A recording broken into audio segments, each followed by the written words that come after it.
Welcome to the Thinking Fellows podcast. My name is Caleb, and I'm joined by Dr. Rod Rosenblatt, Dr. Scott Keith, and Dr. Adam Francisco. We are in the middle of our Great Thinkers of the Christian Faith series, and today we're talking about perhaps one of the most challenging figures in Lutheranism, somebody that...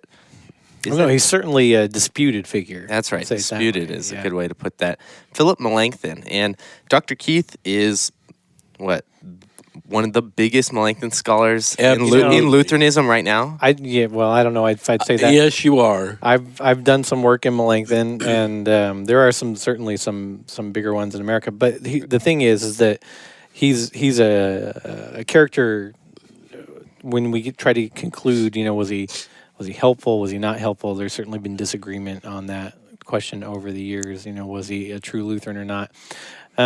If we're talking about Melanchthon, if you'd allow me, Caleb, I'd like to. We never open our show with a prayer, but I love talking about Melanchthon with some of the prayers that he wrote. Mainly because I spent some time in my life translating them, and so I'll just start with this one. It gives you, I think, a flavor of Melanchthon's, at least his feel and his theology, just by seeing how he encouraged other people to pray. So this is his prayer. It's from 1555. God Almighty, Lord Jesus Christ, eternal Son of God and image of the eternal Father, who for us has been crucified and rose again from the dead and lives and reigns eternally in divine power, you who has been ordained to be our mediator, to reconcile us and to make us righteous and blessed, we ask you with heartfelt cries, have compassion upon us, forgive us our sin, and pray to the eternal Father on our behalf. Be in us and through the Holy Spirit bring to pass in us a new light, purity, and blessedness. Forever and ever gather in our midst your eternal church and give us good government, that we may throughout all of eternity with joy in our hearts give thanks and praise to you alone. Amen. Oh. Yeah. That's pretty comprehensive. Yeah, it is. Yeah. That is a good summary of Melanchthon. And the horizontal realm of good government. Yeah. Wow. Yeah. That is a good summary of Melanchthon. Pretty comprehensive. Yeah. The first scholastic in the Lutheran tradition. Yeah, that's what Robert Preuss thought when he wrote his 17th century Lutheranism two volume. It's interesting. He puts Melanchthon first. Somebody who died in 1560 is the first person noted in a 2-volume work on 17th century scholastic Lutherans. You should probably, just for our listeners' sake, if I can, Please do. Tell us why Melanchthon's important for the Lutheran evangelical tradition. There's several reasons why he's important. Some of the main evangelical discoveries that we attribute to Luther actually can be found first in Melanchthon. I'd say number one. Maybe more important than that is the fact that if you sort of just take the how many pages in our Lutheran confessions are written by whom, you'd find very quickly that most of our Lutheran confessions, just by from a pagination perspective, are written by Philip Melanchthon. So you have the Augsburg Confession, the Apology to the Augsburg Confession, the Articles on the Power and Primacy of the Pope, written by Philip Melanchthon. Luther authors the Small Catechism, the Large Catechism, and the Small Call Articles. And then you have the Formula of Concord, the Epitome or the Epitome, and the Solid Declaration. And it'd be fair to say that Formula of Concord is probably equally influenced by Luther and Melanchthon. As it is, the people who wrote it were students of, on the whole, both, but more so just because of when Luther died in 1546 and forward, students of Melanchthon. And so there's obviously an influence there.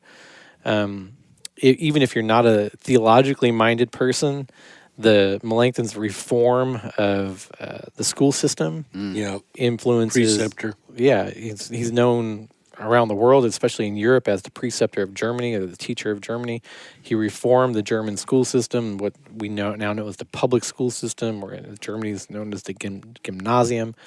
And then he also reformed the university system in Germany to a quote-unquote liberal arts curriculum. And I think in many ways, like you and I studying at Oxford, we would know that the American university system certainly is not influenced by sort of Oxford and Cambridge system, right, at all. But if you were to go to a German university and just sort of the administrative background to the whole thing and how the subjects are organized, you'd find really that the American system follows that more closely as we have it from Melanchthon. For good or ill. For good or ill. Yeah, I want to like Melanchthon, but I know. No, there's parts of him that are very classically administratively minded, and he, and some of that has to do. I can relate to that in a way because some of that has to do with what he's asked to do more than what he volunteers to do, because he's got some aptitude for it. Yeah.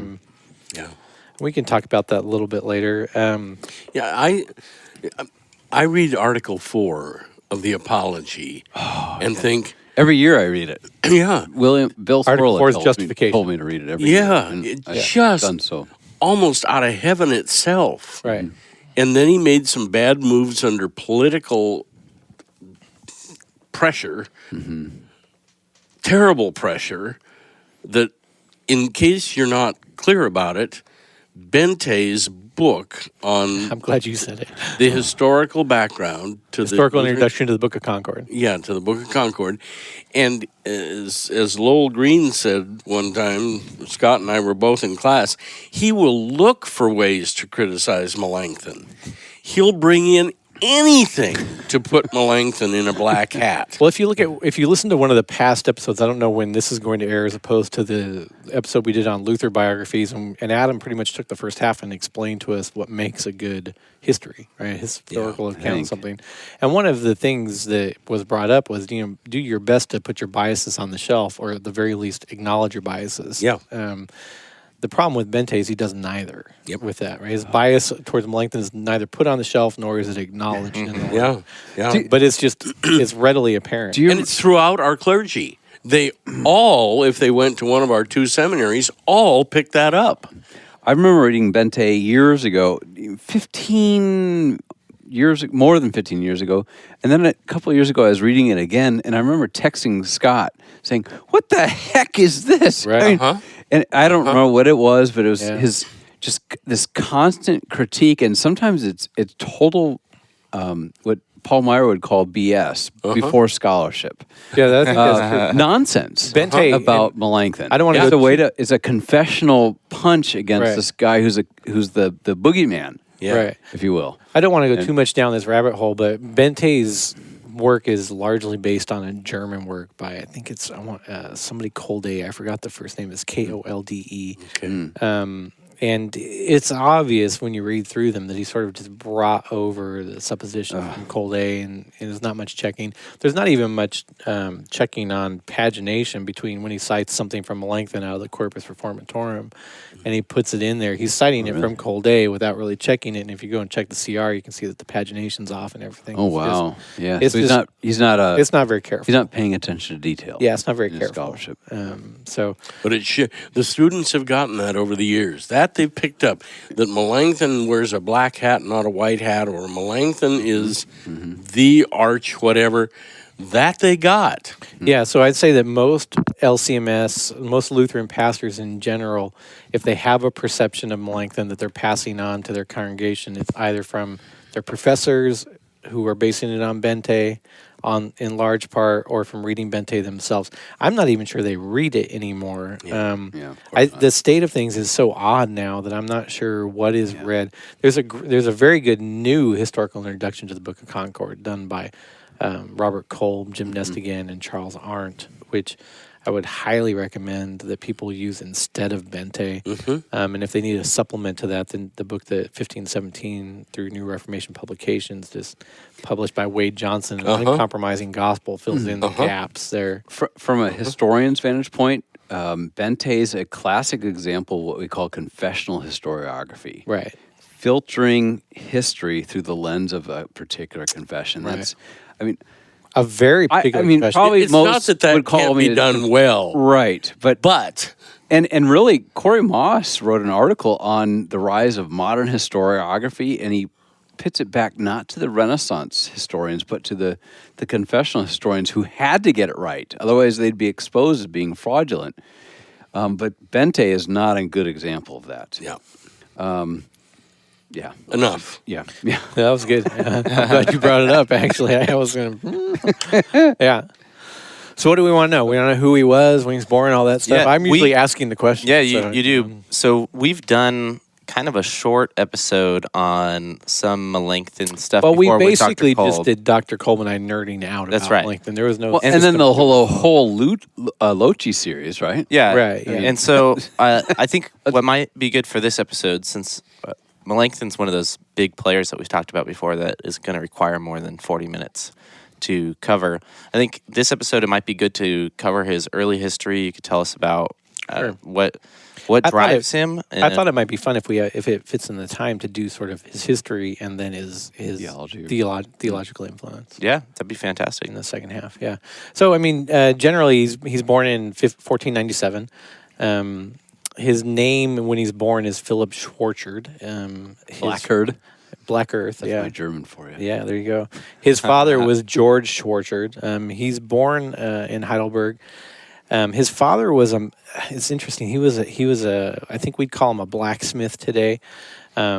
He was a maker of armor and a gunner, or we might call him the people that work on guns. Gunsmith. Yeah, we might call him a gunsmith, but he would actually forge the guns too. And he was In a day and age, because you're into guns, in a day and age which guns are not the most they're cheap. effective Yeah. weapon. Oh, 'Cause yeah. they might Yeah. blow up Yeah. on you in your hand. But so my middle son Josh think is so. going to Minnesota in the next couple of weeks to learn how to forge things, right? To forge metal into different things, and this is what Melanchthon's father did. That's really weird. That just occurred to me. I have one son who might study Melanchthon, the other one that's going to follow in the footsteps of Melanchthon's father. That's so bizarre. Okay, You bring your work home with you. I must, yeah. Yeah. And he was George was known as very skilled armorer. I mean, so much so that at one point in time he becomes an armorer for the emperor. And so, Charles V, or yeah. is it Maximilian at this time? Oh my gosh, that's a good question. Of course, historian would ask me that question. I'm gonna go with Charles Sorry. V. If I'm wrong, people can correct me. Here's the deal. The only reason I even bring that up is because I think it's important to know sort of the cultural, maybe sociological difference between Luther and Melanchthon. Melanchthon is somebody who most likely would not have been unfamiliar with life in high society, or what that was like, life in court. Upper middle class. Or something. Yeah, and it's very likely that his father spent time at court, and that perhaps even Melanchthon did in his youth, maybe just even like visiting at his father's side, which may have something to do later on why Melanchthon spends so much time in different court situations. And by at court we mean like in the palace of the electors or in the palace of different princes and that type of thing. And you see that reflected in Luther, who said, "I'm a peasant. If you want this," And he in truly was. yeah, and if you want this in the language of the courts, ask Philip. Right. Yeah. Yeah. He's in that world and knows it. I'm a peasant. I don't. I was a monk. Yeah.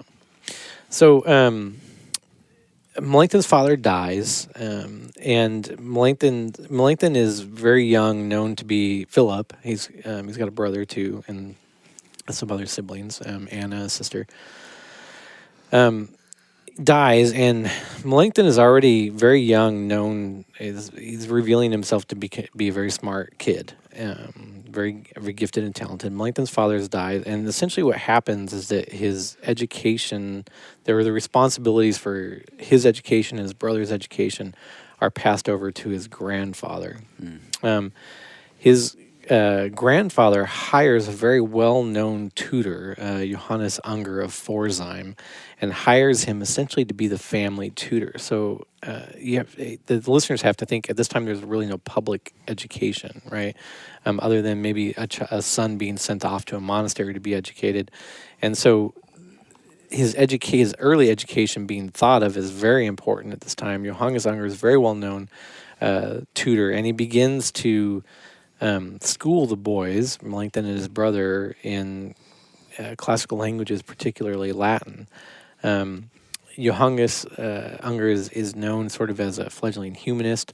And it's interesting to note, too, that Johannes Reuchlin, the famous humanist who in many ways, I don't think he wrote as much, so he's not known on a par with Desiderius Erasmus, the very well-known humanist, but Johannes Reuchlin was a very well-known humanist in his time. Hebraist. Yeah, he's a Hebraist, one of the early Hebraists too. Kabbalist. Kabbalist, yeah. Gets him into some trouble. His Kabbalism gets him into some trouble. But he's a very early Hebraist too. This was not common even among the humanists to study Hebrew, and was somewhat looked down upon because of the overall perception of the community at the time towards the Jewish people. Yeah. So anyway, Melanchthon's grandfather dies, and Melanchthon is related to Johannes Reuchlin. He's essentially I always struggle with this. I think we would call him his great uncle, right? He's the uncle of his mother, so that's his great uncle, right?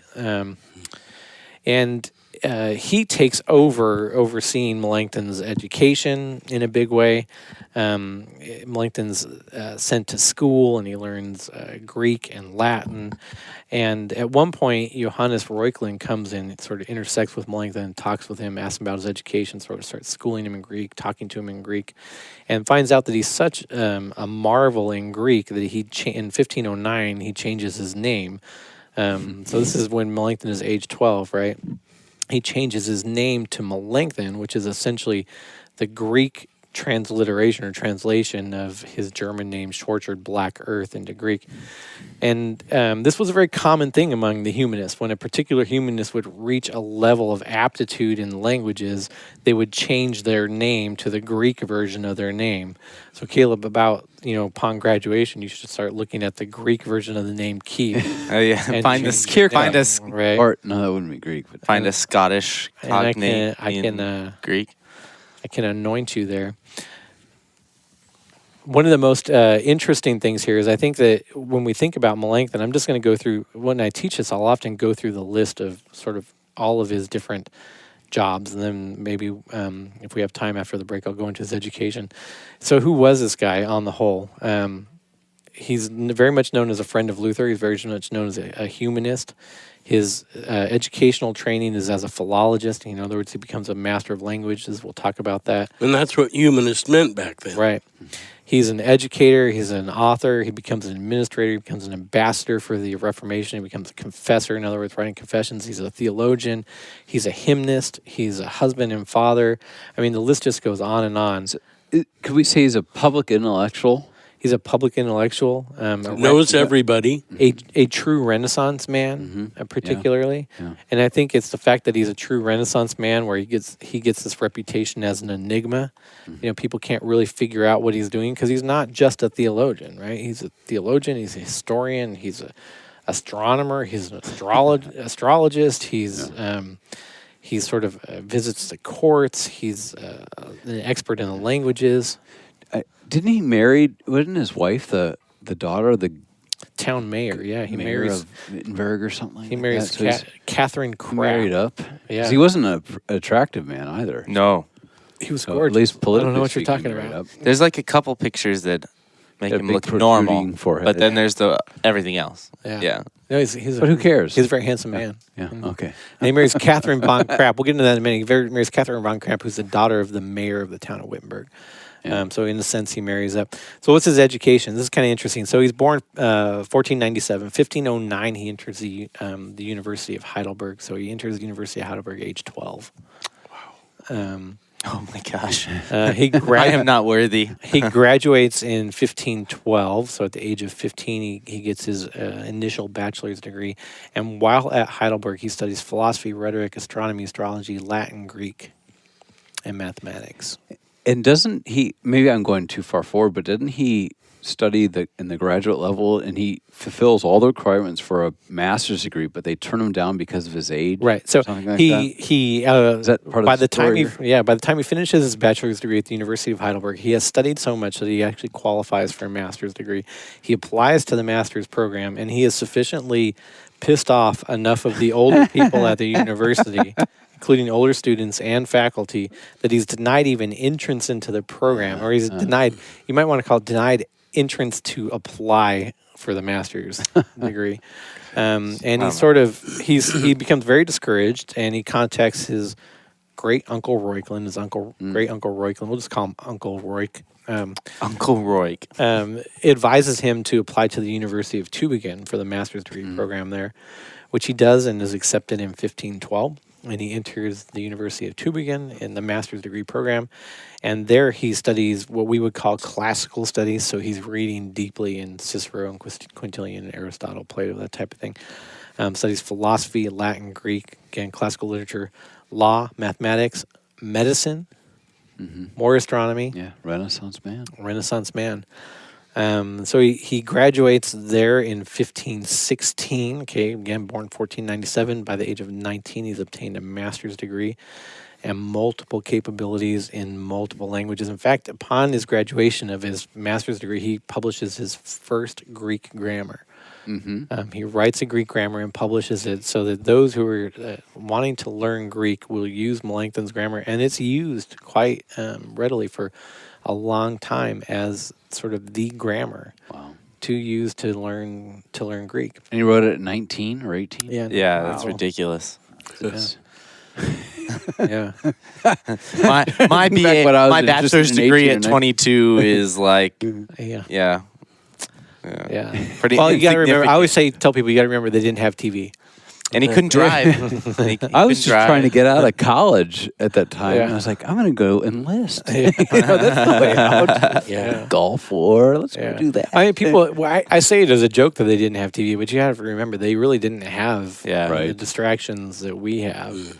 I don't mean it as an excuse, but what are you going to do at night? Yeah, you're going to read, or go hit on girls or something. I don't know. And Melanchthon was. But if doing you saw that. a picture of Melanchthon, that's probably not the best option. Kind of resting with him. Yeah. So he's done in 1516, and he for a while he just writes, and he hangs around the University of Tübingen. I think to me it seems like he's planning on maybe getting a job there. That doesn't really work out. A couple of years go by, and his Uncle Reuchlin there, recommends that he apply to this University of Wittenberg, who just happened to need a professor of Greek. And Reuchlin has been following what's going on with Luther from 1517 and probably earlier. And Reuchlin's a humanist, and early on, people might be interested. We didn't really say this much in some of or maybe we did with Donovan Riley. Early on, Luther is really viewed as sort of one of these humanists who's really involved with the languages, really involved with getting back to the text of Scripture, and really involved with. And the humanists saw him that way early in the game. Getting the church to be honest, right? So very early in the game, Wittenberg is an appealing place to even Erasmus and Reuchlin. And Reuchlin recommends that he apply there. I won't make you wait till the break to get into the story. He gets the job. And so I think we'll take a break. We'll pick up in 1519 with Melanchthon getting the job as professor of Greek at the University of Wittenberg.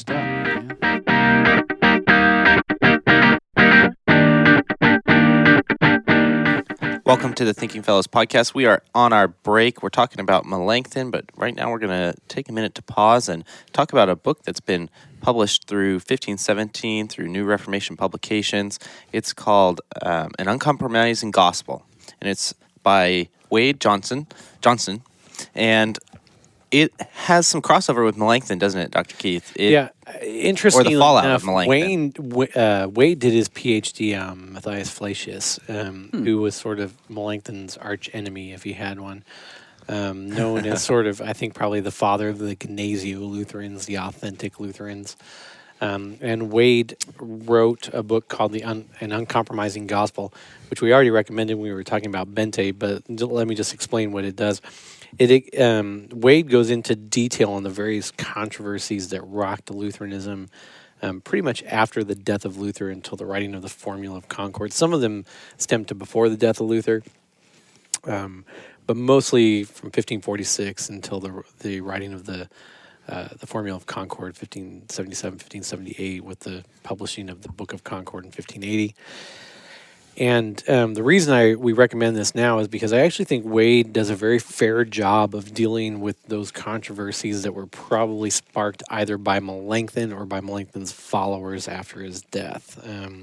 After Melanchthon's death? Yeah. Melanchthon's followers were known as Philippists, and many of the controversies deal with reaction of Philippist by echinesios or authentic Lutherans. And Wade does a very fair job of dealing with it in an uncompromising gospel. It's a great supplement to any historical introduction to the Book of Concord that you might read. Whether you're getting that sort of out of the first volume of the Jacob's Book of Concord, or you're getting it out of Bente, or you're getting it out of the Kolb Arndt Nestigen historical introduction. Wade's book is a good supplement to that, and I think it's worthwhile reading. He's fair to Melanchthon, fairer than most, I would say. And since my book on Melanchthon's not done yet, we can't recommend that. So, and the name is Johnston? Johnston. Johnston. Johnston. Got it. Wade Johnston, An Uncompromising Gospel. Lutheranism's First Identity Crisis and Lesson for Today. Yeah, it's a fantastic book, and I think one of the best parts about it is these controversies kind of find themselves anew throughout Lutheranism and even today, and so it kind of gives you the background of why Lutherans struggle and fight over certain things and why we find ourselves in that camp, and gives you the history behind that. Many people are very confused why we seem to be fighting all the time, even with each other. I'm often confused about it. Yeah. But I want to say something about his prose. It is utterly clear, lucid prose. Yeah, I just finished reading the book last week, and it's very easy to read. Yep. It's extremely easy to read from the beginning. Yeah, we can recommend it. And the thing is that most people won't pick it up because it's basically a history of controversy. But they really should. I'd say especially if you're Lutheran, or even if you're Reformed, sort of interested in Reformation history generally, especially, around the time that the Reformed movement is really picking up steam within Lutheran lands, because there's a lot of crossover here. Some of the controversies that we are having during that time have to do with Lutherans taking on what are known as Calvinist principles. And so, in fact, Melanchthon's called a crypto-Calvinist on a couple of occasions. Well, he was certainly a good friend of Calvin's. Yeah, a lot of correspondence. Right. So I can imagine with what some of our guys would do with that. That would be a condemnation just that you knew Calvin so well. Sure. But this is just nonsense. Well, so before Melanchthon's controversy, he started working at the University of Wittenberg. Yeah, so 1518, he takes a call to the University of Wittenberg. He's professor of Greek. It's a funny story. When he and Luther first met, they weren't really drawn to each other at all. In fact, Luther saw him as sickly and weak, and for Luther that was a real turnoff. Luther is a very boisterous character, sort of larger than life, But ironically sick all the time. well, later in life, not right now.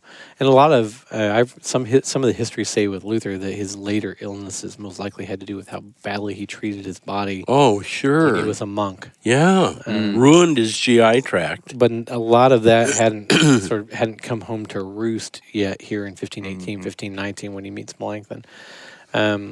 Melanchthon's sick. Melanchthon very early proves himself to to Luther just in his scholarship. They become fast friends.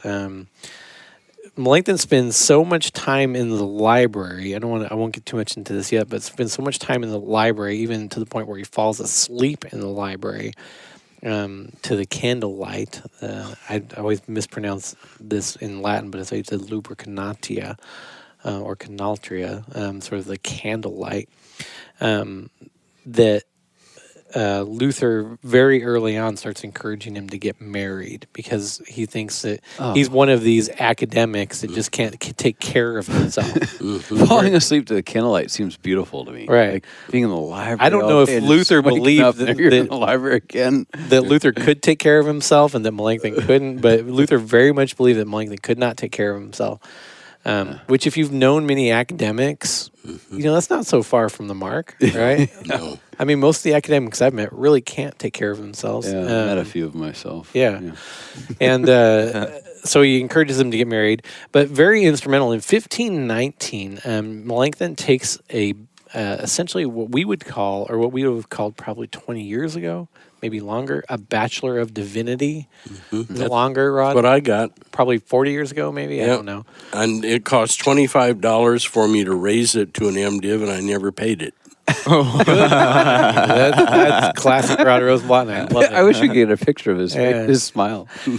So in 1519, he takes a Bachelor of Divinity from the University of Wittenberg. And what this constitutes is Melanchthon writing a thesis on theology and being examined before the faculty.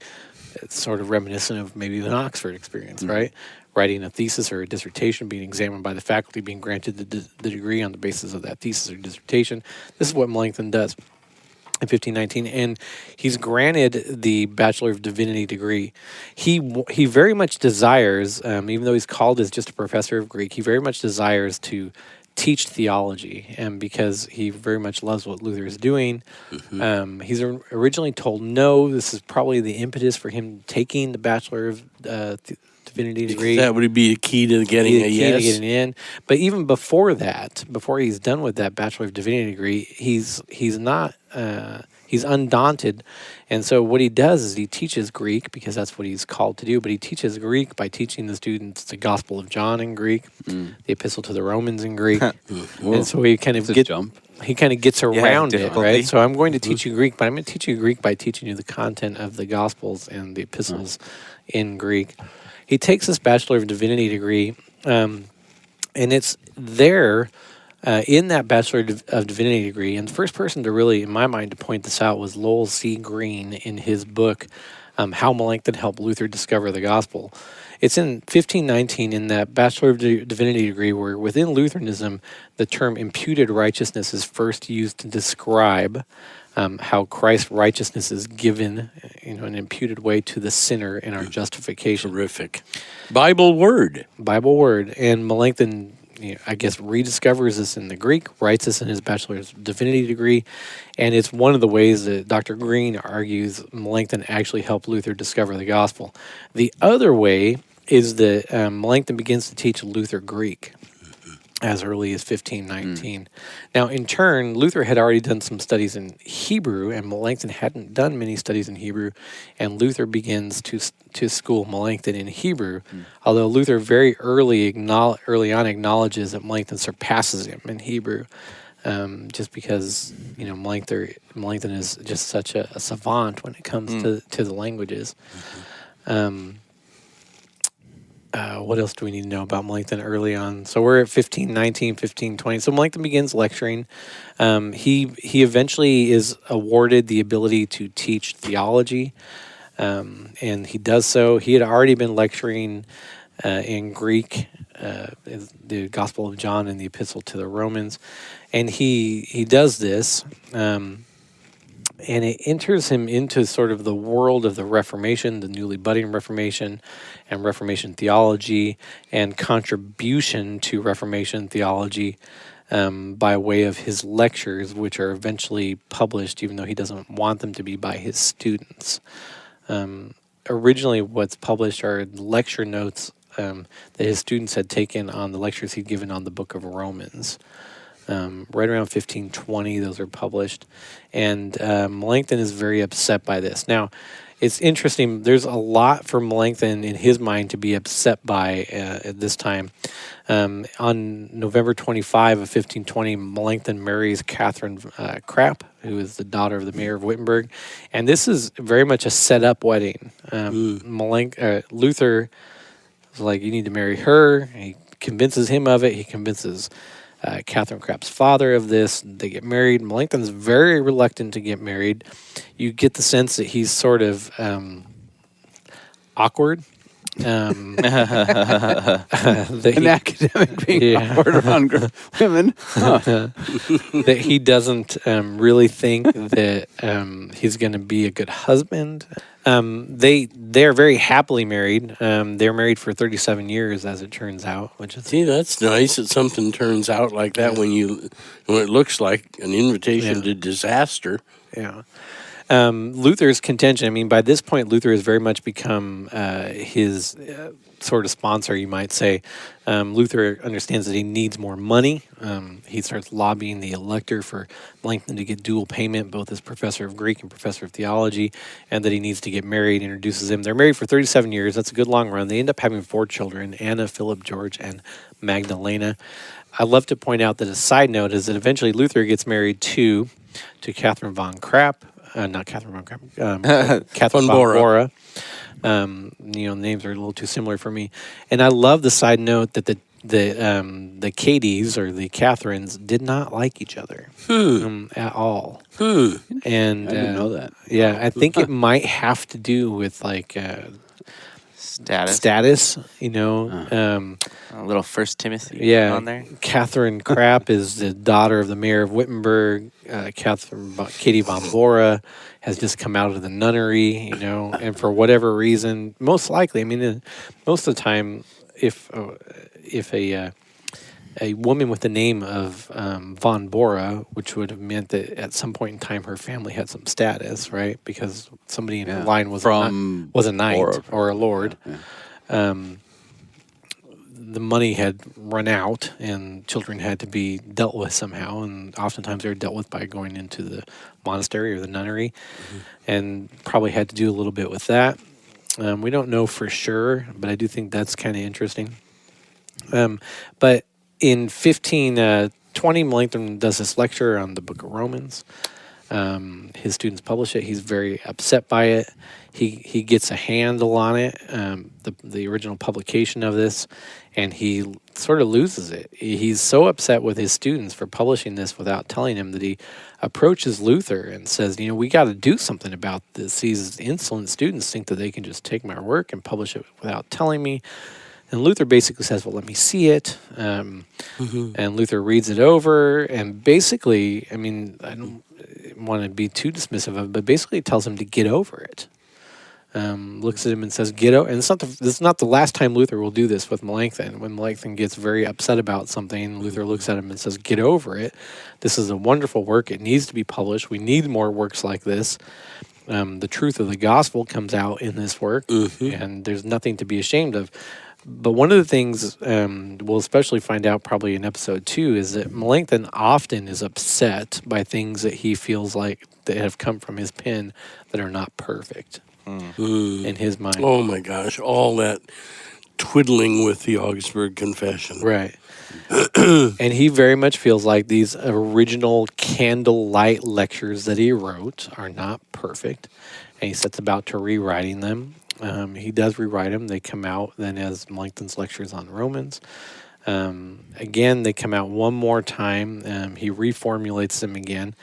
And this time when he reformulates them, he begins to use something that we now know, if somebody has listened to the Thinking Fellows for a long time, as the Loci method, right? This is a method that had come down from the classical authors, people like Aristotle and Cicero. And it's simply a method of organizing thought. Any thought, and I think any subject.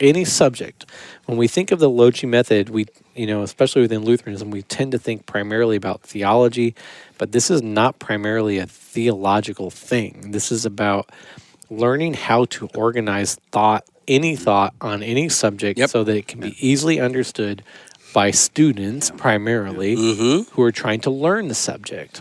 Aristotle said it very well in his work, The Politics, where he famously said, man is by nature a political animal. In his first chapter, first section, he says, to understand something, like a body of knowledge, a Wissenschaft, as the Germans might call it, we need to break it down into its constituent parts. It's the basic divisions in that field. And that's, if I'm not mistaken, that's what Melanchthon does. That's what he brings. Absolutely. Although it had been done in the Middle Ages, he kind of recovers or through his humanist eyes. Yeah, he does a lot of adjusting to what they had in the medieval ages and does it well.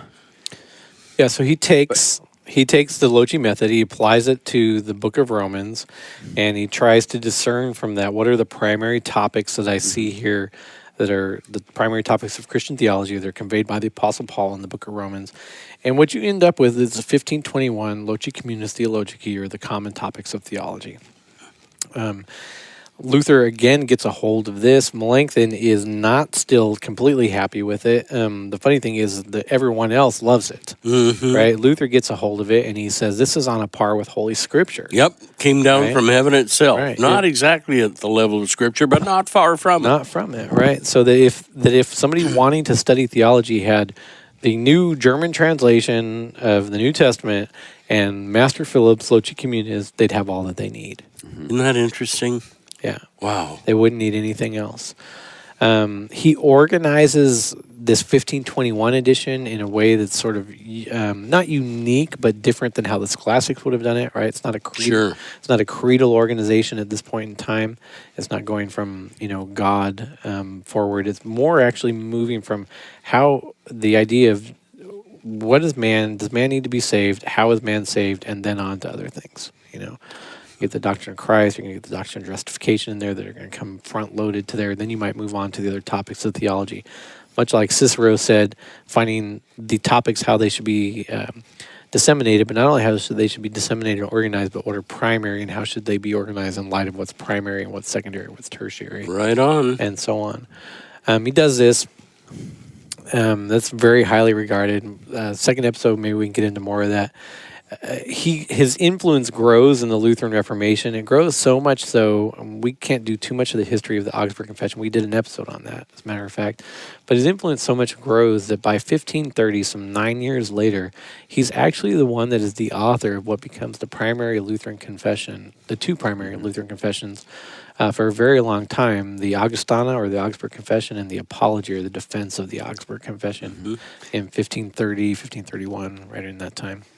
Can I ask a question before I think we're kind of coming we're wrapping up. But how significant is it in that time in the 16th century and today that Melanchthon, the author of the two major symbols of the Lutheran Confession, was a layman? What we would call today a layman. Yeah, that's a good question. Timothy Wengert, who is, I think, in my mind, the preeminent American Melanchthon scholar, although he's moved on sort of to Luther studies lately, which is kind of interesting, has argued that in Melanchthon's time, no one would have considered him a layman. That when we do that, that's sort of an anachronistic approach to... We're reading our own... Yeah, we're reading our own ecclesiology, really, back into our historical study of the Reformation. What Wenger essentially argues is that our understanding of a single pastor, or single type of pastor, that basically not only preaches, but does word and sacrament and visits the sick and, sort of... Everything else. Everything else, right? That's maybe slightly flawed. That at the time of the Reformation, especially early Reformation, they probably didn't have their ecclesiology worked out so well, and that wonderful that there were many people doing many different things, and so that you might have had one guy who was responsible for preaching. You might have one guy who was responsible for visiting the sick. Another one might have been responsible for teaching. Another one might have been responsible for baptizing and administering the Lord's Supper. That there could have been multiple ways to understand the pastorate while still understanding the pastorate or the ministry in accordance with the Augsburg Confession, saying that it's primarily the proclamation of the word and the right administration of sacraments, right? You could have still understood that rightly and had multiple people doing those jobs. Interesting. That's controversial, bro. Well, in the Reformed circles, Calvin had different kinds of elders. Now, I don't know whether either one is causative in the other. I have no idea. But he definitely had different kinds of elders.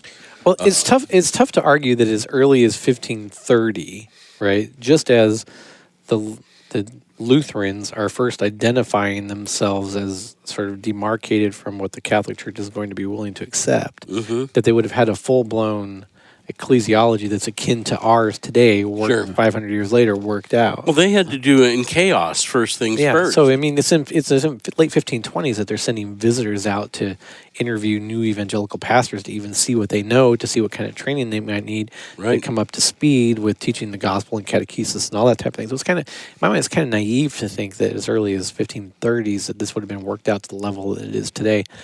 Furthermore, it's kind of Melanchthon is really one of the first Lutheran authors of what are called postils, which are books of sort of canned sermons that a pastor who is maybe not all the way trained or not as rightly trained as he should be, could open up and just read on it during a service to his congregation. And these were accepted apostles, right? These were accepted sermons that if you weren't, really able to write your own, you might think today you lost your pastor, you have your elders covering for you. What do? We'll give them a book of apostles that are good sermons that they can just sit up and read, and that's what Melanchthon does.